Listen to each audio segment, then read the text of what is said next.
हां,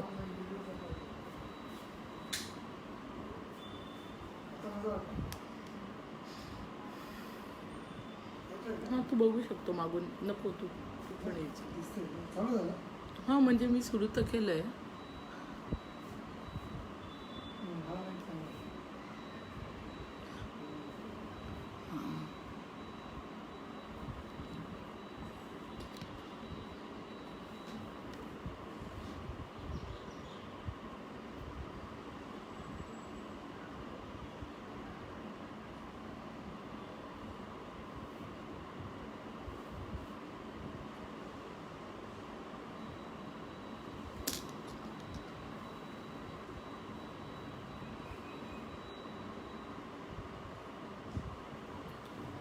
नमस्कार आणि गुड इव्हिनिंग. सगळ्यात प्रथम मी आंबेडकराईट हिस्ट्री काँग्रेसचे सर्व डॉक्टर संदेश वाघ आणि बनसोड सर यांचे मनपूर्वक आभार मानते. अनेक दिवस हा अत्यंत स्तुत्य असा जो उपक्रम चाललेला होता, तो उपक्रम मी खूप काळजीपूर्वक पाहत होते आणि मला असं वाटतं की भारतात ही एक पहिली अशी ऑर्गनायझेशन असावी की जसं लॉकडाऊन सुरू झालं आणि त्याच्यानंतर अत्यंत स्तुत्य असा उपक्रम आंबेडकराईट हिस्ट्री काँग्रेसने सुरू केला. अनेक प्रकारचे अनेक विषयातले तज्ज्ञ इथे आले, त्यांनी आपले विचार मांडले. जर हा उपक्रम नसता तर एवढ्या जणांचे विचार लोकांपर्यंत पोचले पण नसते, आम्हाला सुद्धा ऐकायला नसते मिळाले. म्हणजे 3-3.5 लाखाहून जास्त लोक ज्या वेळेला अशा प्रकारचा कार्यक्रम बघतात, तर हॅट्स ऑफ टू संदेश वाघ सर. त्यांनी तन मन धन सगळं लावून हा अत्यंत स्तुत्य असा कार्यक्रम सुरू केला आणि मला त्याच्यात बोलण्याची संधी दिली, त्याच्यामुळे सगळ्यांचे आभार. तुम्ही सर्वजण इथे जॉईन झालात तुमच्या वेळात वेळ काढून, त्याच्यामुळे तुमचेही आभार. ऑन द कॉन्ट्ररी, जो विषय ज्या टॉपिकवर मी बोलणार आहे, it's very close to my heart. कारण माझ्या PhD मधला एक छोटासा भाग हा मी अभ्यासला होता आणि माझं PhD आहे Dalit movement in South India. Of course खूप वर्ष झाली, माझं पुस्तक पण आहे त्याच्यावर. आणि त्याच्यामधील तमिळनाडूतला एक महत्त्वाचे नेते किंवा महत्त्वाचा एक आदर्श की ज्यांच्याविषयी आपण फार काही ऐकत नाही, थोडी माहिती, नाव फक्त आपण ऐकून असतो, पण नक्की काय झालं, कसं झालं हे काही आपल्याला माहीत नाही आहे. आणि म्हणूनच त्या विषयाला मी थोडासा हात घालणार आहे. माझा विषय आहे Ramaswamy Periyar and self respect movement आणि तमिळनाडूमध्ये ती कशी झाली त्याचा एक हिस्टॉरिकल आढावा इथे घ्यायचा मी प्रयत्न करणार आहे. विषय सुरू करताना थोडीशी आपण तमिळनाडूचं त्या कालखंडामध्ये असलेली परिस्थिती थोडीशी बघणं आपल्याला खूप गरजेचं आहे. आपल्या सगळ्यांना माहिती आहे की साधारणपणे साऊथ इंडिया ज्या वेळेला आपण म्हणतो, तर साऊथ इंडियामधलं वातावरण किंवा साऊथ इंडियामध्ये एक सर्वसाधारणपणे आपल्याला थोडी ऑर्थोडॉक्स सोसायटी दिसून येते आणि ते खरं आहे. म्हणजे जर आपण 20वें शतक 19वें शतक जर बघितलं तर डेफिनेटली आपल्याला असंच दिसून येतं की नॉर्मली उर्वरित भारतापेक्षा जाती व्यवस्था अत्यंत कट्टर अशी आपल्याला दिसून येते. आता त्याची कारणं आपण इथे काही खूप डिटेलमध्ये बघणार नाही आहोत, पण मी ज्या कालखंडाविषयी बोलणार आहे ते साधारणपणे 1850 ते 1950 आणि त्याच्यात थोडासा पुढचा कालखंड म्हणजे रामास्वामी पेरियार यांचा थोडासा कालखंड आपण बघत आहोत. आता या कालखंडामध्ये डेफिनेटली आपल्याला असं आढळतं की ब्रिटिश होते भारतामध्ये, मद्रास प्रेसिडेन्सी होती आणि मद्रासमध्ये आंध्रमधला काही भाग, केरळमधला काही भाग हा सुद्धा त्याच्यामध्ये येत होता. जरी बहुभाषा किंवा वेगवेगळ्या भाषा बोलणारी जरी लोक असली तरीसुद्धा एक सर्वसाधारण आपण सगळ्यांना एक मद्रासी या नावाने बोलतो, पण ते काही खरं नाही. कारण प्रत्येक राज्यामध्ये आपल्याला वेगळ्या प्रकारची जाती व्यवस्था, वेगळ्या प्रकारची सामाजिक व्यवस्था दिसून येते. आता पॉलिटिकल सिस्टममुळे म्हणजे राजकीय परिस्थितीमुळे सामाजिक परिस्थितीवर त्याचा परिणाम झाला का सामाजिक परिस्थितीचा राजकीय परिस्थितीवर परिणाम झाला हे थोडेसे अंदाज बांधणं कठीण आहे, पण डेफिनेटली ह्या दोघांचा एक इतका जवळचा संबंध आहे आणि आपल्याला तमिळनाडूमध्ये तो चांगलाच आढळत असतो. आपण त्या कालखंडात असलेलं जर जातीव्यवस्था बघताना पहिला आधार जे सोर्स आपण बघतो ते सेन्सस रिपोर्ट्स. सेन्सस रिपोर्टमध्ये 1871चा जो पहिला रिपोर्ट आहे, 81चा, 1891चा, हे सगळे रिपोर्ट बघितल्यावर आपल्याला कळतं की इतकं कन्फ्युजिंग जातीव्यवस्था आपल्याला तमिळनाडूमध्ये दिसून येते की ज्याच्यामध्ये आपल्याला एक सर्वसाधारणपणे त्यांनी दिलेली जातीव्यवस्था उतरंडीप्रमाणे नेहमी आपल्याला दिसते की ब्राह्मण, क्षत्रिय, वैश्य, शूद्र आणि आउटकास्ट असे 5 आपल्याला विभाग या तिन्ही सेन्सस रिपोर्टमध्ये दिसून येतात. मग शूद्र कम्युनिटीमध्ये आपल्याला परत जवळजवळ 15 एक सबकास्ट दिलेले आहेत. आता तिथे आपल्याला एक प्रश्न पडतो की नक्की काय म्हणायचं इथे, कारण इथे आपल्याला अगदी ॲग्रिकल्चरल लेबरपासून कल्टिवेशन क्लास आपल्याला दिसतो, वेगवेगळ्या प्रकारचे स्किल लेबर्स दिसतात, धनगर जमात ह्याच्यामध्ये दिसते, वेवर कास्ट ह्याच्यामध्ये दिसतं, बार्बर्स ह्याच्यामध्ये दिसतात, फिशिंग हंटिंग करणाऱ्या कम्युनिटी ह्याच्यामध्ये आपल्याला दिसून येतात. तर थोडंसं त्यावेळेचं त्या सेन्सस रिपोर्ट अभ्यासताना आपल्याला कन्फ्युजन डेफिनेटली इथे जाणवतं. पण जनरल डिव्हिजन ज्यावेळेला आपण एक साधारण सगळ्या सोशल सायंटिस्ट ज्याच्यामध्ये अँड्रे बॅटॅली वगैरे यांचे ज्यावेळेला आपण पुस्तकं वाचतो तर त्यांनी केलेलं जी डिव्हिजन आहे ती त्यांनी 3 भागातच केलेलं आपल्याला दिसतं, की ज्याच्यामध्ये ब्राह्मणेतर आणि हरिजन असे 3 विभाग आपल्याला आढळतात. ऑन द कॉन्ट्ररी पुढे कितीतरी वर्ष अशाच प्रकारची डिव्हिजन आपल्याला दिसतं, कारण आपल्याला हे दिसतं की मद्रास म्युन्सिपॅलिटी कॉर्पोरेशनमध्ये ज्या वेळेला मेयरशिप देत होते तर त्यावेळेला तिथे सुद्धा आपल्याला रिझर्वेशन असं दिसतं की पहिली पोस्ट ब्राह्मण, दुसरा नॉन ब्राह्मण आणि तिसरा हरिजन, आणि ती तिसरी पोस्ट 2 जणांमध्ये विभागली होती, त्यांनी हरिजन आणि मुस्लिम. म्हणजे इथे आपल्याला सगळे सोशल सायंटिस्ट एक सर्वसाधारणपणे सांगतात की नॉन ब्राह्मण मीन्स जे ब्राह्मण नाहीत ते, किंवा ब्राह्मण किंवा पहिल्या 3 कम्युनिटीमध्ये जे येत नाही की म्हणजे ब्राह्मण, क्षत्रिय आणि वैश्य, उरलेले सगळे एका मोठ्या ग्रुपमध्ये ब्रिटिशांनी टाकायचा प्रयत्न केलेला होता. एक सर्वसाधारणपणे तमिळनाडूमध्ये आपल्याला एक खूप मोठा असं एक प्रामुख्याने घटक दिसतो आणि तो म्हणजे ब्राह्मणांचं असलेलं वर्चस्व फक्त सामाजिक सिस्टीम म्हणजे समाजातच असलेलं असं नाही, तर मद्रास जसं मुंबईसारखी मोठी प्रेसिडेन्सी होती आणि त्याच्यामुळे अनेक प्रकारच्या नोकरीच्या सुविधा ब्रिटिशांच्या दरबारी मिळत होत्या. तर हे सगळ्या पोस्ट ज्या आहेत या सगळ्या पोस्ट आपल्याला दिसतात की ब्राह्मणांनीच कॅप्चर केलेल्या आपल्याला त्यावेळेला दिसून येतात. म्हणजे ऑन द कॉन्ट्ररी इतर लोकांचं तर सोडा, पण स्वतः ब्रिटिश ऑफिसर्सनी सुद्धा त्यांचे जे कॉमेंट्स दिलेले आहेत तर त्यामध्ये सुद्धा असं दिसतं की जर अशा प्रकारचं डॉमिनेशन एकाच कम्युनिटीचं असेल तर पुढे कसं काय चालणार, कारण ब्राह्मण त्यावेळेला जेवढे इंटेलेक्च्युअल म्हणून दाखवत होते तेवढे उर्मट पण तिथे वागत होते.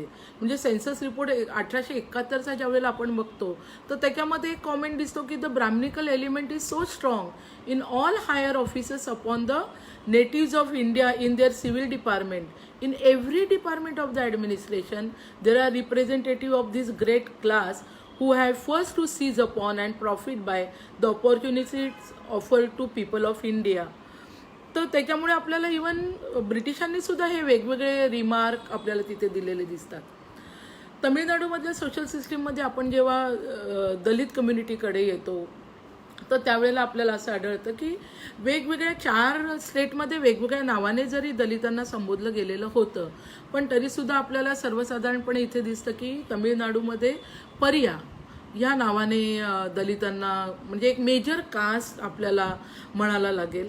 ऑफकोर्स खूपशा सायंटिस्टने हे सांगितलं आहे की हा जो शब्द आहे परिया हा डेफिनेटली पारी या त्याचा अर्थ ड्रम, म्हणजे those are drum beaters are पारी, त्याच्यापासून उत्पत्तीत झालेला असावा. बट MC राजांचं पुस्तक ज्या वेळेला हू वे द हिंदूज आहे ज्या वेळेला आपण वाचतो तर त्यांनी हे डेफिनेटली डिनाय केलेलं आहे. त्यांचं म्हणणं की ड्रम बीटर्स होती ही वेगळी कम्युनिटी होती, पण हे त्यांनी जी शब्दाची फोड दिलेली आहे तर त्यांचं म्हणणं असं की हा शब्द 2 भागात आपण विभागायला पाहिजे, पार आणि इलियान, म्हणजे owners of the land, cultivators and the weavers. म्हणजे ज्या वेळेला पीस आहे त्यावेळेला ते ॲग्रिकल्चर म्हणजे शेती करतात आणि ज्या वेळेला युद्ध आहे त्यावेळेला ते वॉरियर्स आहेत असं, म्हणजे दे आर द ओरिजिनल, म्हणजे आपण जे भूमिपुत्र म्हणतो, तर ती उपमा इथे MC राजाने, आणि खूप त्याच्यामध्ये वेगवेगळ्या थिअरीजसुद्धा त्यांनी दिलेल्या आहेत. अनेक सबकास्ट आपल्याला सेन्सस रिपोर्टमध्ये आढळतात की इवन परिहासमध्ये सुद्धा एवढ्या सबकास्ट आहेत की आणि एवढ्या कन्फ्युजिंग आहेत, पण टोटल आपण पर्सेंटेज बघितलं तर 16.2 of the total percentage of the population. इथे ब्राह्मण फक्त 3% दिसतात आपल्याला, आणि परिहास म्हणजे या सेन्सस रिपोर्ट जो आपल्याला सांगतो तर त्यांच्या मते हे 16.2, आणि त्याच्यामध्ये अनेक जाती उपजाती ह्या आपल्याला दिसून येतात. ऑन द कॉन्ट्ररी आपण थोडंसं आणखीन मागे जेव्हा इतिहास बघतो त्यावेळेला तर आपल्याला असं आढळतं की ही 5th कम्युनिटी नाहीच आहे. ऑन द कॉन्ट्ररी एक स्लेव्स किंवा गुलाम म्हणून असं वागवलं गेलेलं आहे. आणि तामिळनाडूमध्ये आपल्याला एवढे रेफरन्सेस मिळतात की गुलामगिरी डेफिनेटली मोठ्या प्रमाणामध्ये तिथे होती. म्हणजे ऑन द कॉन्ट्ररी गुलामगिरीचे किंवा गुलामांचे 15 प्रकार आपल्याला या तामिळनाडूमध्ये दिसतात. आपण विचार करतो 15 प्रकार म्हणजे कुठले, म्हणजे स्लेवपासून झालेला स्लेव किंवा विकत घेतलेला स्लेव, किंवा दुष्काळामध्ये आढळला त्याला अन्न दिलं म्हणून तो माझा स्लेव झाला, गॅम्बलिंगमध्ये हारला म्हणून तो माझा स्लेव झाला, असे वेगवेगळ्या प्रकारचे गुलामगिरीचे प्रकार आपल्याला तामिळनाडूमध्ये दिसून येतात. यावरनं तुम्हाला अंदाज येईल की कशा प्रकारचा समाज हा तामिळनाडूमध्ये आपल्याला दिसतो. आणि एवढी स्ट्रॉंग मुवमेंट तामिळनाडूमध्ये व्हायचं कारण की हे बेसिकली ब्राह्मिन्स डॉमिनेशन जे आहे, कारण दलितांवर होत असणारे अत्याचार हे तर तिथे डेफिनेटली 101% खूप मोठ्या प्रमाणात आहेत, रिस्ट्रिक्शन खूप मोठ्या प्रमाणामध्ये आहेत, पण त्याच्या जोडीला कुठल्याही प्रकारची प्रगती न करून द्यायची किंवा हे जे डॉमिनेशन आपल्याला दिसतं तर त्याच्या विरोधामध्ये सुद्धा अनेक नॉन ब्राह्मीण कास्ट या सगळ्या एकत्र झालेल्या होत्या, आणि त्याच्यामुळे तिकडची चळवळ ही आपल्याला खूप स्ट्रॉंग दिसतं. म्हणजे ऑन द कॉन्ट्ररी आपण ज्या वेळेला कम्युनल वेगळ्या प्रकारचे गव्हर्नमेंट GR काढले गेले 1916मध्ये, जस्टिस पार्टी स्थापन व्हायच्या अगोदर हा जो हे कम्युनल GR हे तमिळनाडूच्या हिस्ट्रीतलं खूप इम्पॉर्टंट एक लँडमार्क इव्हेंट म्हणता येईल की 3 GR काढले गेले, आणि त्याच्यामध्ये सगळे नॉन ब्राह्मिन्स एकत्र आलेले, आणि त्यांनी अप्लाय केलेलं की अशाच प्रकारे चालत राहिलं तर पॉलिटिकल लाईफमध्ये, सोशल लाईफमध्ये, गव्हर्नमेंट जॉब्समध्ये इतरांना कधीही जॉब मिळणार नाहीत. आणि त्याच्यामुळे मग गव्हर्नमेंट वॉज फोर्स टू त्या रिझर्वेशन सिस्टीम आपण जी आज एक व्यवस्थितप्रमाणे एका साच्यामध्ये टाकली गेलेली आहे, तर ती तिथे त्याची सुरुवात आपल्याला इव्हन म्हणजे जसं आपण महाराष्ट्रामध्ये शाहू महाराजांच्या कालखंडात बघतो तर तसं आपल्याला 1916च्या गव्हर्नमेंट GRमध्ये सुद्धा ही रिझर्वेशन सिस्टीम ही दिसून येते. आणि त्याच्यात ब्रिटिश ऑफिसर्सचा सुद्धा खूप मोठा सहभाग, कारण त्यांचे ऑब्झर्वेशन्स त्यांनी जे मांडले त्याच्यामध्ये त्यांना माहिती होतं की असंच चालू राहिलं तर इतरांना कधीच संधी मिळणार नाही, तर त्यामुळे ते GR खूप महत्त्वाचे आपल्याला दिसून येतात. तमिळनाडूतल्या दलित मुवमेंटमध्ये आपल्याला ऑफकोर्स खूप जणांनी महत्त्वाची कामगिरी केली. आपण खूप काही मोठा आढावा इथे घेत नाही आहोत, पण तरीसुद्धा आर्य समाज, ब्राह्मण समाज, थिओसॉफिकल सोसायटी, मिशनरीजचं खूप मोठं वर्क आपल्याला इथे दिसून येतं.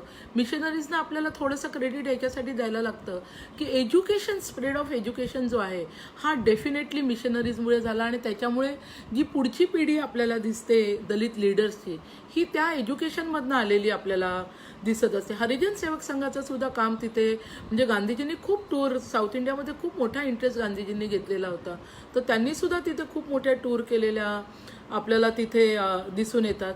आणि याच्याशिवाय अनेक ऑर्गनायझेशन जसं आदी द्रविडा महाजन सभा, देवेंद्र कुला महाजन सभा, अशी वेगवेगळी South Indian Liberal Federation and Justice Party जी तुम्हाला सगळ्यांना माहितीच आहे, तर डेफिनेटली अत्यंत महत्त्वाच्या अशा वेगवेगळ्या, म्हणजे एक खूप ऑन द कॉन्ट्ररी एक वास्ट एरिया आहे ज्याच्यावर अनेक लोक वेगवेगळ्या प्रकारे काम करू शकतात. आता आपला मूळ जे माझं टायटल आहे त्याच्याशी मला जस्टिस करणं अत्यंत गरजेचं आहे. तर EV रामास्वामी पेरियार अत्यंत महत्त्वाचं नाव तमिळनाडूमधल्या दलित चळवळीमध्ये आणि इन जनरल सुद्धा EV रामास्वामी पेरियार यांचं नाव आपल्याला घ्यायला लागतं, कारण त्याने एवढे बदल लोकांच्या आयुष्यात घडवून आणले. आणि आय थिंक जेवढे माझं ज्ञान आहे किंवा जेवढे लीडर्सविषयी मी वाचलेलं आहे की एवढा बोल्ड किंवा एवढे फोर्थराईट प्रामाणिकपणे आपले विचार मांडणारे. म्हणजे आज सुद्धा मला आठवतं की मी ज्यावेळेला मद्रासला त्यांच्या पेरियार सेंटरला गेले होते, त्याच्यानंतर ईरोडला त्यांच्या सेंटरला गेलेले होते, त्यांच्या पुतळ्याच्या खाली अजूनसुद्धा सेंटेन्स कोरलेली आहेत की त्यांनी तिथे म्हणजे इरॅडिकेशन ऑफ गॉड, मीन्स गांधीझम त्यांना नको होता, इरॅडिकेशन ऑफ हिंदुइझम त्यांनी तिथे मांडलेलं आहे. गांधींवर त्यांचा विश्वास नव्हता. त्यांनी का गांधी म्हणजे काँग्रेस सोडलं हे आपण बघूच या. तेवढ्या बोल्डली त्यांच्या पुतळ्याखाली 5 वाक्य इतकी ठळक लिहिलेली आहेत. सो यू कुड मेक आउट की कशा प्रकारे त्यांनी त्यांचे विचार दरवेळी मांडले आणि त्याप्रमाणे ॲक्शनसुद्धा त्यांनी केलेली आहेत. अत्यंत एक नोटेबल सोशल रिफॉर्मर 22व्या शतकातले आपल्याला म्हणता येईल. त्यांचा जन्म ईरोडला 17 सप्टेंबर 1879 मध्ये झालेला होता. कन्नडिगा बालिजा नायकर कम्युनिटीचे म्हणजे नॉन ब्राह्मीण कम्युनिटीचे ते होते. एका सधन कुटुंबामध्ये त्यांचा जन्म झालेला होता. आई वडील दोघंही अत्यंत म्हणजे व्यंकटप्पा आणि मदर, त्यांची जी आई आहे ती चिन्नथामाई, तर गॉड फिअरिंग म्हणजे रिलिजनवर विश्वास असलेले, घरी साधू संत नेहमी यायचे, वेगवेगळ्या प्रकारची भजन कीर्तन असं त्यांच्या घरी व्हायचं. तर अशा प्रकारच्या वातावरणामध्ये रामास्वामींसारखा मुलगा हा प्रत्येकाला प्रश्न विचारून भंडावून सोडायचे की काही प्रत्येक म्हणजे कुठलेही रिलिजियस कीर्तन असेल, भजन असेल, तर अशा प्रकारे ते त्यांना प्रश्न विचारत राहायचे की समोरचा माणूस निरुत्तर व्हायचा. म्हणजे त्यांच्या विचारांची ग्रोथ ही आपल्याला इथे दिसते की प्रत्येक गोष्ट ही क्रिटिकलपणे अभ्यासून घ्यायची आणि त्याप्रमाणे ते प्रश्न विचारायचे. ऑफकोर्स त्यांच्या आईवडिलांना हे कधीही पसंत नव्हतं, कारण ते स्वतः ऑर्थोडॉक्स फॅमिलीतले होते, त्यांचे विचार ऑर्थोडॉक्स होते, त्यांचा देवाधर्मावर खूप विश्वास होता आणि अशा वेळेला रामास्वामी पेरियार अशा प्रकारे वागत असत. शाळेमध्ये काही फार लक्ष रामास्वामींनी दिल्याचं आपल्याला दिसत नाही. ऑफकोर्स त्यांनी खूप पुस्तकं लिहिली, म्हणजे लिहिता वाचता येत नव्हतं असं नाही, पण वयाच्या 12व्या वर्षी त्यांनी त्यांच्या ऑटोबायोग्राफीमध्ये लिहिलं की वयाच्या 12व्या वर्षीच त्यांनी शाळा सोडली आणि त्याच्यानंतर वडिलांच्या बिझनेसमध्ये त्यांनी काम करायला सुरुवात केली. लग्न करू म्हणजे हा मुलगा सुधारेल असं आईवडिलांना वाटलं आणि म्हणून 19व्या वर्षीच त्यांनी नागम्माबरोबर त्यांचं लग्न लावून दिलं. सुदैवाने त्यांची जी पत्नी होती ती आपल्या पतीला सर्व मानणारी, पतीचे विचार हेच माझे विचार असे मानणारी ती होती आणि त्याच्यामुळे रामास्वामी पेरियारच्या सगळ्या कामामध्ये त्यांचा सहभाग आपल्याला इथे दिसून येतो आणि त्याच्यामुळे रामास्वामींचं काम हे आणखीन वाढल्याचं आपल्याला दिसून येतं. काही दिवस त्यांनी डेफिनेटली वडिलांचा जो उद्योगधंदा होता तो सांभाळला. अत्यंत सधन म्हणजे झालेले होते, वेगवेगळ्या पदांवर ते निवडून आलेले होते आणि मग वयाच्या 25व्या वर्षी त्यांना एक टर्निंग पॉईंट म्हणजे त्यांची मतं कशी स्ट्रॉंग बनत गेली तर ते बनारसला गेले. बनारसला गेल्यानंतर त्यांना वेगवेगळे म्हणजे भोजनशाळा आहेत तिथे सगळ्या त्यांनी फिरून बघितलं की काय लोक देव किंवा मोक्ष मिळण्यासाठी लोक बनारसला जातात, वेगवेगळे विधी करण्यासाठी लोक बनारसला जातात, तर काय आहे हे सगळं त्यांनी बघितलं. ऑफकोर्स त्यांचा कशावरही विश्वास नव्हता आणि अत्यंत भूक लागलेली होती त्यांना. एका भोजनशाळेमध्ये त्यांनी कारण फ्री अन्नदान तिथे असतं तर त्यांना तिथे नाही जेवायला, म्हणजे जेवणावर त्यांना उठवण्यात आलं की हे फक्त ब्राह्मणांसाठी आहे. म्हणजे एवढं भुकेलेलं असताना एवढे अन्न तिथे आहे आणि त्यांना ते मिळालं नाही आणि त्यांना तिथे अपमानितून बाहेर पडायला लागलं आणि त्यामुळे त्यांचा विश्वास अत्यंत दृढ झाला. म्हणजे ते आपण जे नास्तिक म्हणतो की कुठल्याही ॲथिस्ट ज्याला आपण इंग्लिशमध्ये म्हणू, अशा प्रकारचे त्यांचे विचार बनले की नाहीच, म्हणजे एवढं कर्मठता दाखवून जर तुम्ही माणुसकी किंवा मानवता नाही तर त्यांचा त्याच्यावरनं पूर्णपणे विश्वास उडाला. आणि मग नंतर ज्या वेळेला ते 1920 साल होतं, बनारसहून परत आले, तो महात्मा गांधींचा सुद्धा कालखंड आहे. महात्मा गांधींनी ज्या वेळेला पूर्ण देशाला साथ घातलेली होती तर त्या कालखंडामध्ये मग रामास्वामी पेरियारनी सुद्धा काँग्रेस जॉईन केली. 6 वर्ष ते काँग्रेसमध्ये राहिले. काँग्रेसचं काम अत्यंत निष्ठेने त्यांनी तमिळनाडूमध्ये केलं. निष्ठा म्हणजे एवढी निष्ठा की ते स्वतः हातगाडीवरनं खादी विकायला जायचे. म्हणजे 3 महत्त्वाचे कार्यक्रम ज्या वेळेला काँग्रेसचे होते की खादीचा प्रसार करणं किंवा दारूबंदी करणं आणि त्याच्यानंतर मंदिर प्रवेशाची चळवळ जी आहे वायकॉमची ती, तर ह्या तिन्ही ठिकाणी आपल्याला असं दिसतं की रामास्वामी पेरियारनी तन मन धन ओतून काँग्रेसची म्हणजे गांधीजींवर एक नितांत श्रद्धा त्यांनी दाखवलेली होती की स्वतः ते आणि त्यांची मिसेस खादी विकायला जायचे. नंतर दारूबंदीच्या ह्याच्यामध्ये त्यांनी एक उदाहरण घालून दिलं की त्यांच्या स्वतःच्या मालकीची ज्याच्यातनं ताडी उत्पन्न होतात अशी 500 नारळाची झाडं त्यांनी एका दिवसामध्ये कापून टाकली की एवढी श्रद्धा, स्वतः उदाहरण त्यांनी तिथे घालून दिलेलं होतं. आणि वायकॉमच्या सत्याग्रहामध्ये तर ही was in forefront on the contrary की, आणि त्याच्यामुळे त्या मंदिर प्रवेश चळवळीमध्ये आपल्याला रामास्वामी पेरियारांचं महत्त्वाने नाव घ्यायला लागतं. मग असं काय झालं की त्यांनी काँग्रेस सोडली?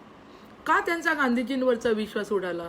का त्यांनी लाईफचं मिशन बनवलं की I will oppose Gandhi, I will finish Gandhi, इथपर्यंत त्यांनी ह्या वादापर्यंत ते कसे गेले? तर त्यांनी काँग्रेस जॉईनच डेफिनेटली केली होती याच्यासाठी, कारण त्यांचा एक विश्वास होता की काँग्रेस डेफिनेटली सगळ्या लोकांसाठी काहीतरी करेल आणि एस्पेशली डाऊन ट्रॉडनसाठी डेफिनेटली म्हणजे हरिजन सेवक संघ होता किंवा महात्मा गांधींचे जे सुरुवातीचे विचार त्यांना अत्यंत रुचलेले होते. त्याच्यानंतर त्यांनी 1923 पासून 1923, 1924, 1925 तिन्ही ॲन्युअल कॉन्फरन्स ज्या झालेल्या होत्या काँग्रेसच्या, तर तिथे त्यांनी कम्युनल रिप्रेझेंटेशनसाठी त्यांनी खूप इन्सिस्ट केलेलं की हा मुद्दा तिथे आला पाहिजे चर्चेला, आणि हा मुद्दा चर्चेला आला तर मग त्याच्यातनं आपल्याला कम्युनल रिप्रेझेंटेशन मिळू शकेल. पण तिन्ही वेळेला त्यांचा मुद्दा एकतर येऊन दिला नाही आणि त्यांच्या हे लक्षात आलं की काँग्रेसमधले जे हिंदू धार्जिण आहेत किंवा उच्चवर्णीय आहेत त्यांना हा मुद्दा नको आहे आणि म्हणून हा मुद्दा येत नाही. आणि म्हणून त्यांनी ठरवलं की नाही, की जी काँग्रेस आमच्यासाठी काहीच करू शकत नाही, जो माझा मूळ मुद्दा आहे ज्याच्यासाठी मी फाईट करतोय ते करू शकत नाही आहे. आणि म्हणूनच त्यांनी म्हणजे त्यांनी सरळ लिहिले आपल्या लेखनामध्ये, आपल्या भाषणांमध्ये ते म्हणायचे की काँग्रेस फक्त ब्राह्मण कम्युनिटीचा किंवा ब्राह्मणांचंच हित बघण्यासाठी ही ऑर्गनायझेशन आहे, असे विचारसुद्धा त्यांनी मांडले. आणि मग त्यांनी डेफिनेटली काँग्रेस सोडलं. काँग्रेस सोडलं म्हणजे त्यांचं काम थांबलं का? तर डेफिनेटली नाही, कारण इथे त्यांना दुसरं काहीतरी करायचं होतं. त्यांना सगळ्या डाऊन ट्रॉडन कम्युनिटीसाठी तमिळनाडूमध्ये सर्वसमावेशक असं काहीतरी त्यांना करायचं होतं. आणि इथे सुरू होते आपली स्वाभिमानी चळवळ, सेल्फ रिस्पेक्ट मुवमेंट ज्याला आपण म्हणतो, ती चळवळ इथे सुरू होते. आता सेल्फ रिस्पेक्ट मुवमेंट, स्वाभिमानी चळवळीमध्ये सगळं म्हणजे त्या नावामध्येच सगळा अर्थ आपल्याला दिसतो. स्वतः त्यांचं मत असं होतं की जेव्हा माणूस, स्त्री किंवा पुरुष, स्वतःविषयी अभिमान बाळगेल तेव्हा डेफिनेटली काय होणार आहे की त्याच्यामध्ये कॉन्फिडन्स येईल. त्याच्यामध्ये कॉन्फिडन्स आल्यावर मग तो आपल्याला इतरांपेक्षा कमी लेखणार नाही आणि तो आपल्यासाठी फाईट करायची ताकद, तो अभिमान त्याला देऊ शकेल. आणि म्हणून ही चळवळ त्यांनी लॉन्च केलेली होती. त्यांनी त्यांचं स्वतःचं साप्ताहिक सुरू केलेलं कुडी आरसू, आणि त्याच्यामध्ये एवढ्या प्रकारचे लेख.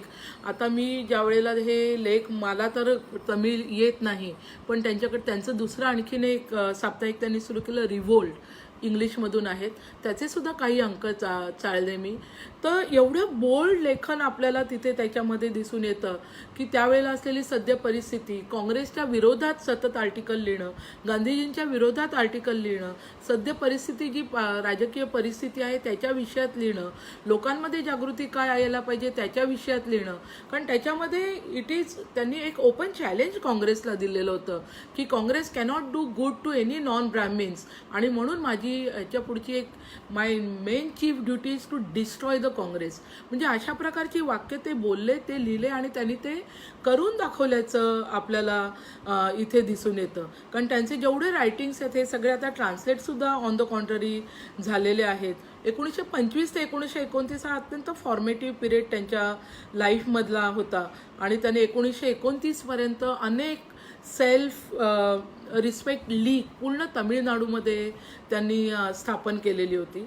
म्हणजे एक इंटरेस्टिंग आपल्याला याच्यात की सेल्फ रिस्पेक्ट इज, त्यांनी 3 कॉन्सेप्ट जे आपण फ्रेंच रेव्होल्युशनचे की लिबर्टी, इक्वॅलिटी अँड फ्रॅटर्निटी आपण म्हणतो, हे तिन्ही कॉन्सेप्ट या त्यांच्या सेल्फ रिस्पेक्ट या चळवळीमध्ये आल्याचं आपल्याला दिसून येतं. ऑफकोर्स रामास्वामी पेरियारांचं आणखीन एक महत्त्वाचं कार्य जे शेवटी मी बोलेल, आणि ते म्हणजे स्त्रियांसाठी केलेलं कार्य.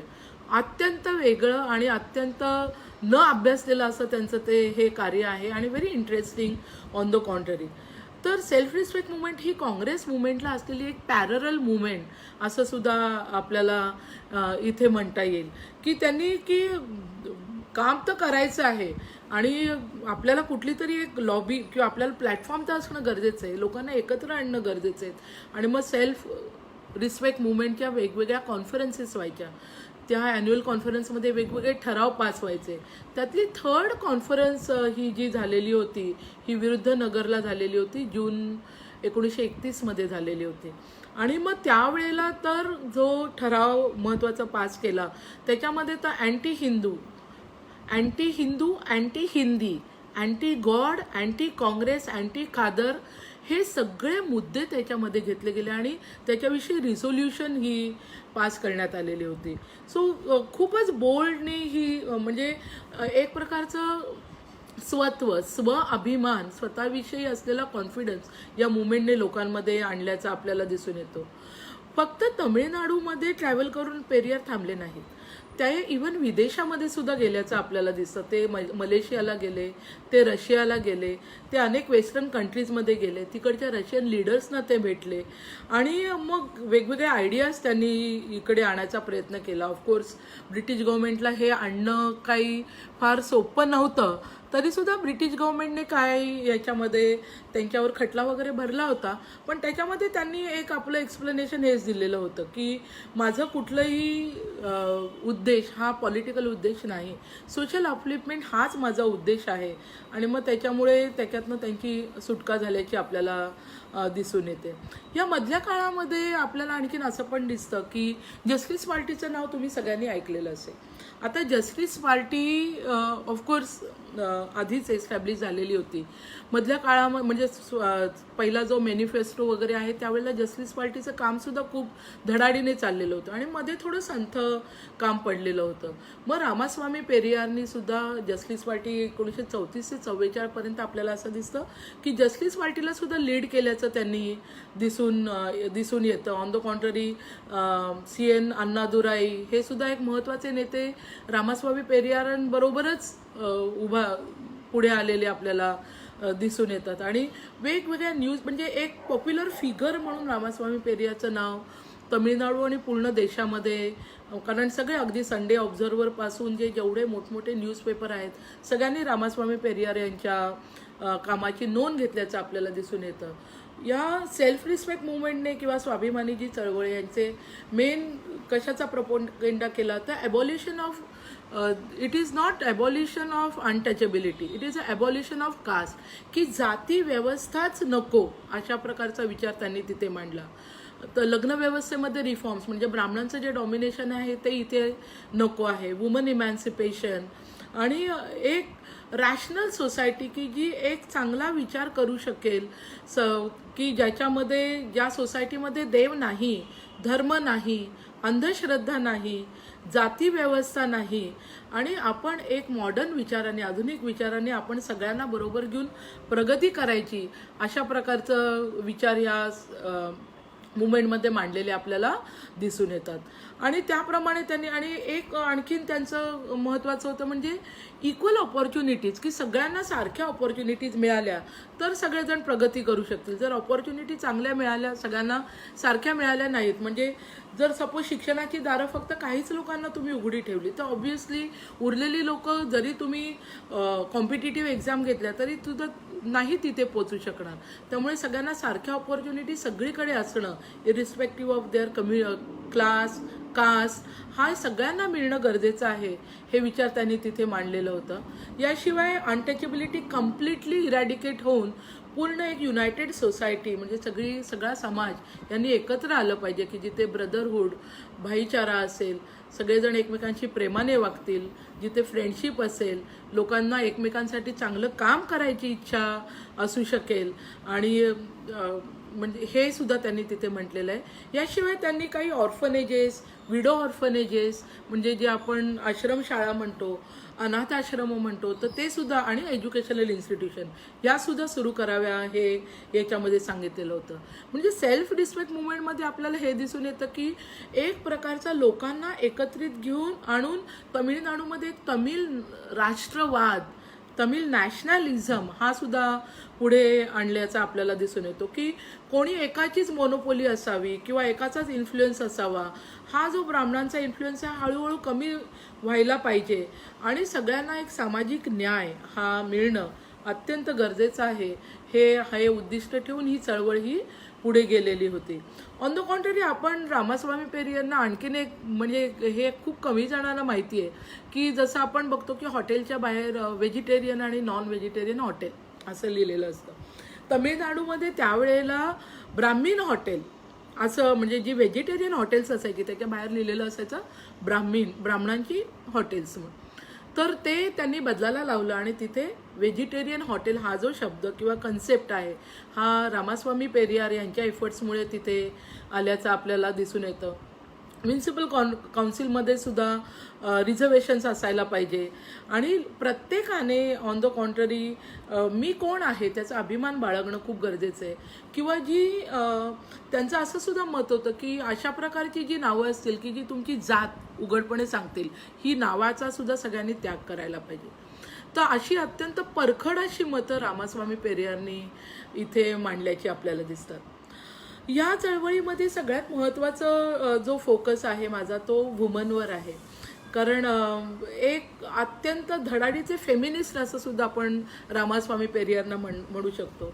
काळाच्या पुढे असलेले अत्यंत समाजसुधारक असं सुद्धा आपण त्यांना इथे म्हणू शकतो. कारण अनेक प्रकारचे जे हक्क स्त्रियांना आज सुद्धा मिळणं मुश्किल आहे किंवा वेस्टर्न कंट्रीजमध्ये सुद्धा मिळत नव्हते ते स्त्रियांना मिळावे म्हणून रामास्वामी पेरियारनी या आपल्या चळवळीमध्ये एक मोठा एजेंडा त्याच्यात टाकलेला होता. त्यांच्याबरोबर अनेक स्त्रिया ह्या सुद्धा काम करायच्या म्हणजे स्त्रियांना सुद्धा त्यांनी आपल्याबरोबर घेतल्याचं आपल्याला दिसून येतं.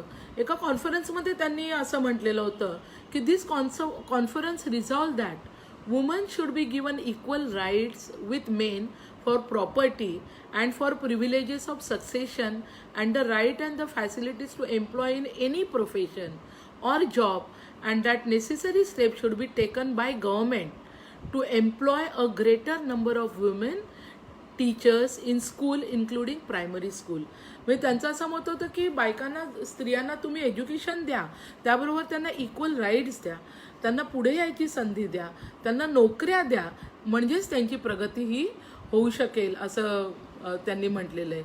आता ह्याच्यामध्ये आपल्याला असं दिसतं की त्यांनी आपल्या सेल्फ रिस्पेक्ट मुवमेंटमध्ये एक डेव्हलपमेंट लीग फॉर वुमन ही पण स्थापन केलेली होती आणि मग टोटली जे वर्क होतं हे स्त्री शिक्षणासाठी म्हणजे त्या लीगने खूप मोठं काम केल्याचं आपल्याला दिसतं की शाळा कॉलेजेस किंवा ट्रेनिंग सेंटर्स ही सुद्धा त्यांनी काढलेली होती की नुसतं म्हणून काही होत नाही पण त्याच्यासाठी ॲक्शन ही अत्यंत गरजेची होती. तर ती सुद्धा इथे केल्याचं आपल्याला दिसून येतं. लग्न संस्थेवर अत्यंत त्यांनी कडक अशी टीका केल्याचं आपल्याला दिसून येतं कारण त्यांचा बेसिकली त्यांचा हा विश्वासच नव्हता की अशा प्रकारच्या ज्या लग्न आहेत की जिथे ब्राह्मण मंत्र म्हणणार ब्राह्मण सांगणार ते विधी आपण करणार आणि मग ते लग्न लिगलाइज किंवा कायदेशीर होतं. तर त्यांचा बेसिकली ब्राह्मीण डॉमिनेशनवर एक विश्वास नव्हता. सेकंडली प्रीस्टहूडवर तर अजिबात त्यांचा विश्वास नव्हता आणि थर्डली देवावर सुद्धा त्यांचा विश्वास नव्हता. त्याच्यामुळे देवा ब्राह्मणांच्या साक्षीने लागलेलं लग्न याच्यावर त्यांचा कुठल्याही प्रकारचा विश्वास आपल्याला इथे दिसून येत नाही.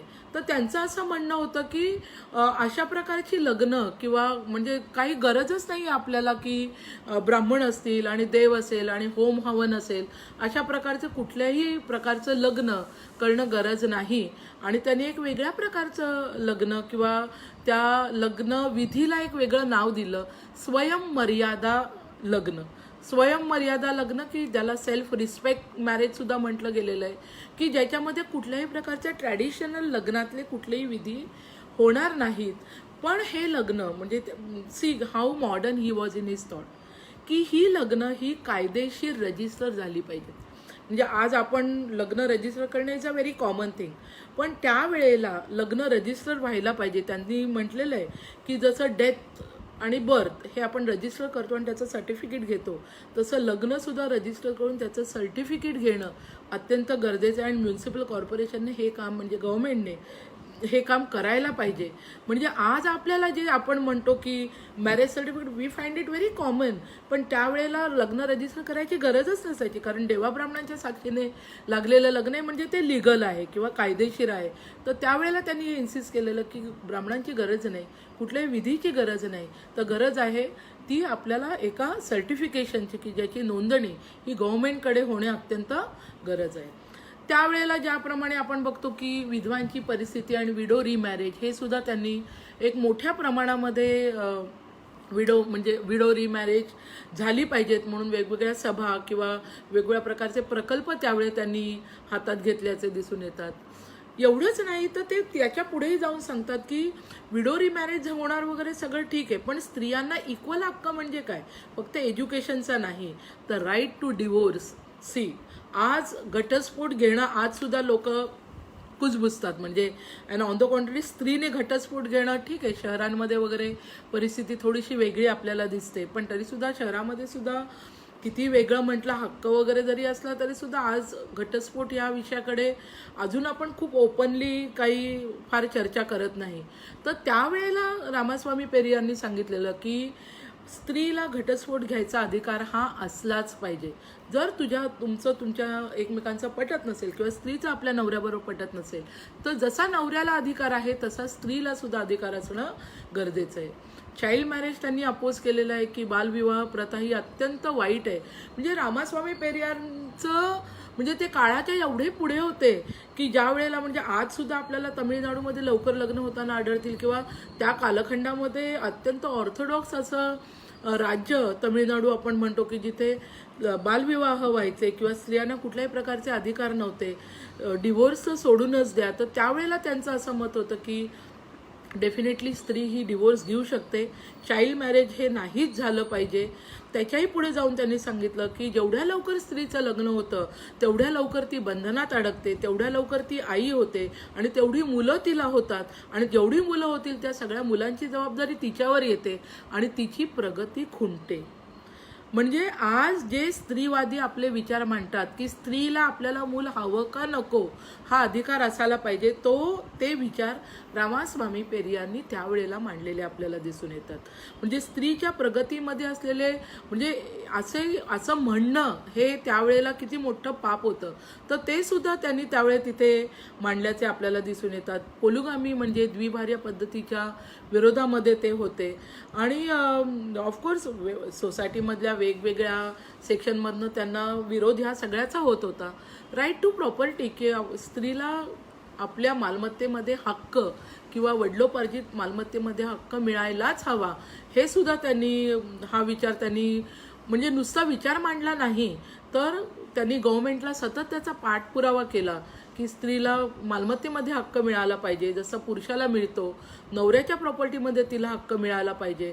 आणि म्हणून 1937 मध्ये गव्हर्नमेंट ऑफ इंडियाने Hindu women's right to property act legislative असेंब्लीमध्ये जो पास केला त्याच्यामध्ये रामास्वामी पेरियार यांचं सुद्धा योगदान आपल्याला दिसून येतं. मगाशी जसं मी सांगितलं की काळाच्या पुढे म्हणजे नुसतं काळाच्या पुढे नाही, अत्यंत बोल्ड म्हणजे फॅमिली प्लॅनिंग तर कुटुंब नियोजन हा शब्द त्यावेळे बोलणं हेच मोठं कठीण काम होतं. तर त्यावेळेला त्यांनी ह्या विषयाला अत्यंत सिरियसली घेतल्याचं आपल्याला दिसून येतं. तर तिथे आपल्याला असं दिसतं की त्यांनी नुसतं फॅमिली प्लॅनिंग म्हणजे किती मुलं असावीत, स्त्रीने फॅमिली कुटुंब नियोजन हे केलंच पाहिजे. अनवॉन्टेड जर तुम्हाला प्रेग्नन्सी राहिली तर ती सुद्धा तुम्हाला ॲबॉर्शन करायची परवानगी असायला पाहिजे. मॅरेज मुलीचं वय जर तुम्ही कमी ठेवलं तर मुलीला कमी मुलं होतील. तुम्ही फॅमिली 1 किंवा 2 मुलांवरच रिस्ट्रिक्ट ठेवा, मग मुलगा हो या मुलगी हो तेवढीच मुलं तुम्ही होऊन द्या. आणि याच्याही पुढे जाऊन त्यांनी इथपर्यंत म्हटलं की स्त्रीला आता गर्भधारणा नको असेल तर तिचं गर्भाशय काढायची सुद्धा परवानगी ही द्यायला हवी. सो इट्स रिअली म्हणजे जेव्हा मी हे सगळं वाचलं तर मी खरंच अवाक झाले की त्या कालखंडात ह्या व्यक्तीने हा एवढा दूरचा विचार, एवढा बोल्ड विचार की जो आज आपल्याला नॉर्मल वाटू शकतो की येस असायलाच पाहिजे, पण त्यावेळेला ह्या विषयांवर बोलणं तर दूरच, त्याच्यावर यांनी चर्चा केलं, त्यांनी भाषणं केली, त्यांनी लोकांपर्यंत आपल्या लेखनातनं हे विचार पोचवले. तर त्यांचं म्हणणं होतं की जर स्त्रीला आणखीन आपल्याला जर आयुष्य जगायचं असेल तर तिने तिचं लग्न पुढे ढकलावं, उशिरा लग्न तिने करावं, तिने मुलंसुद्धा उशिरा होऊन द्यावी, जेवढी मुलं पाहिजे तेवढीच तिने मुलं होऊन द्यावी, आणि तरच स्त्रीला एक समाजामध्ये आदर मिळू शकेल, तिला जशा प्रकारचं आयुष्य तिला जगायचं आहे ते आयुष्य ती जगू शकेल. देवदासी पद्धती जी साऊथ इंडियामध्ये, ऑफकोर्स कर्नाटका, गोवा, महाराष्ट्रात काही प्रमाणामध्ये आणि साऊथ इंडियामध्ये आपल्याला देवदासी पद्धत दिसून येते. तर त्याच्यामध्ये सुद्धा त्या पद्धतीच्या विरोधात सुद्धा रामास्वामी पेरियारनी खूप महत्त्वाचं कार्य, की लोकांमध्ये लोकजागृती आणणं, ही पद्धती किती वाईट आहे किंवा या स्त्रियांना समाजामध्ये का सामील करून घ्यायला पाहिजे किंवा ही पद्धत आपण का बंद केली पाहिजे. कारण बेसिकली मी मगाशी सांगितलं त्याप्रमाणे देवावर त्यांचा विश्वासच नव्हता. त्याच्यामुळे देवदासी किंवा मंदिरासाठी वाहून घेतलेली एखादी सुंदर स्त्री किंवा तिचं आयुष्य पूर्ण देवाची सेवा आणि गावातल्या लोकांची सेवा करण्यासाठी घालवणं हे त्यांना अजिबात मान्य नव्हतं. ते इव्हन या विषयाला सुद्धा त्यांनी हात घातल्याचं आपल्याला दिसून येतं. पेरियार लिहितात की द वुमन, म्हणजे त्यांच्यासाठी असं होतं की woman for Periyar grows in beauty by modern and higher education. त्यांचा असा विश्वास होता की what gives beauty to woman is not her hair or a pattern of her hair or a saffron on her face but only education. म्हणजे स्त्रीचा खरा दागिना हा फक्त शिक्षण आहे. ती कशी दिसते, काय घालते, कशी काय करते हे नाही, तर शिक्षण हाच तिचा खरा दागिना आहे. आणि म्हणून जर तुम्हाला खरोखर स्त्री किंवा महिला सक्षमीकरण करायचं असेल, एम्पॉवरमेंट करायचं असेल, तर त्यांना तुम्ही टीचिंग जॉब द्यायला पाहिजे शाळांमध्ये, इन्स्टिट्यूशन जिथे nursing school, polytechnic, engineering college, तिथे सुद्धा तुम्ही स्त्रियांना शिक्षण द्यायला पाहिजे, हे सुरू करायला पाहिजे. आणि त्यांनी त्याच्यासाठी काही संस्थासुद्धा त्रिचीमध्ये सुरू केल्याच्या आपल्याला दिसून येतात. तर असं रामास्वामी पेरियार यांचं काम इतकं मोठं आहे. आणि हे ज्या वेळेला आपण वाचतो त्यावेळेला आपल्याला खरंच प्रश्न पडतो की काय म्हणजे रामास्वामी पेरियार यांनी काय केलं नाही. तर खूपच महत्त्वाचं काम इथे त्यांनी केल्याचं आपल्याला इथे दिसून येतं. आणि स्त्रियांसाठी, शूद्रांसाठी, दलितांसाठी अत्यंत मोठं काम त्यांनी इथे केलेलं आहे. आणि त्यांच्या जसं मी म्हटलं की त्यांचा जो चेन्नईला पेरियार रिसर्च सेंटर आहे, तर तिथे त्यांनी त्यांच्या पुतळ्याखाली जी 5 वाक्य कोरलेली आहेत, म्हणजे पुतळ्याच्या खाली जे कोरलेला जी शिळा असते त्याच्यामध्ये काय कोरलं आहे, God must be abolish, religion must be abolish, Congress must be abolish, Gandhism must be abolish, Brahminism should be abolish. आणि या 5 तत्वांसाठी त्यांनी पूर्ण आपलं आयुष्य, वयाच्या 94व्या वर्षी त्यांचा मृत्यू झाला आणि तोपर्यंत रामास्वामी पेरियार यांनी 5 वर्ष ह्या 5 तत्वांसाठी आपलं आयुष्य पूर्णपणे वाहून घेतल्याचं आपल्याला दिसून येतं. की वेगवेगळी पदं त्यांनी भूषवली, इलेक्शनमध्ये स्वातंत्र्योत्तर कालखंडामध्ये त्यांनी वेगवेगळ्या पदांवर ते आरूढ झाल्याचं आपल्याला दिसून येतं. ते त्यांनी केलं. जस्टिस पार्टी नंतर त्यांनी सोडली. त्याच्यानंतर काही दुरावेसुद्धा एक राजकारण, त्यांचं सुरुवातीला त्यांना अजिबात पॉलिटिक्स किंवा राजकीय पदामध्ये त्यांचा विश्वास नव्हता. पण जसं जसं तमिळनाडूचं राजकारण बदलत गेलं तसं तसं त्यांच्या विचारांमध्ये थोडे बदल झाल्याचे आपल्याला दिसून येतात. त्यांच्या पत्नीचा ज्यावेळेला मृत्यू झाला त्याच्यानंतर त्यांनी आणखीन एका स्त्रीशी लग्न केलं. ती त्यांच्यावर वयाने लहान होती आणि मग त्यावेळेला त्यांच्या पक्षातनं निघून जाऊन आणखीन दुसरा पक्ष, इतर त्यांचे जे सहयोगी होते त्यांनी एस्टॅब्लिश केलेला होता. पण शेवटपर्यंत रामास्वामी पेरियारनी आपली जी तत्त्व आहेत ही अत्यंत बोल्डपणे त्यांनी मांडली. त्यांचं लिखाण वेगवेगळ्या पुस्तकांमध्ये आपल्याला दिसतं. आज रामास्वामी पेरियारना खरोखर आपण जसं आपल्या आंबेडकरांना देव मानतो तर तसं आपल्याला रामास्वामी पेरियारना सुद्धा तिथे देवाच्या जागेवर मानल्याचं आपल्याला दिसून येतं. कारण त्यांनी केलेलं कार्य किंवा लोकांमध्ये जो स्वाभिमानाची जी धग किंवा जी ठिणगी त्यांनी तिथे दिलेली आहे आणि त्याच्यामुळेच असा एवढा मोठा प्रवास हे तमिळनाडूतील अनेक लोक, अनेक जातीची लोक ही करू शकलेले आहेत. तर मी इथे थांबते. तुम्ही सगळ्यांनी अत्यंत काळजीपूर्वक ऐकलं, मला दिसत होते कॉमेंट्स. परत एकदा मी आपल्या संदेश वाघ सरांचं आणि बनसोड सरांचे आभार मानते, मनपूर्वक आभार. अत्यंत स्तुत्य असा उपक्रम तुम्ही सगळे करत आहात आणि इथे सर्वजण तुम्ही माझा जो विषय आहे तो ऐकला आणि आय एम व्हेरी शुअर तुम्हाला आवडला असेल अशी मी आशा करते आणि इथे मी तुमची रजा घेते. Thank you so much. धन्यवाद.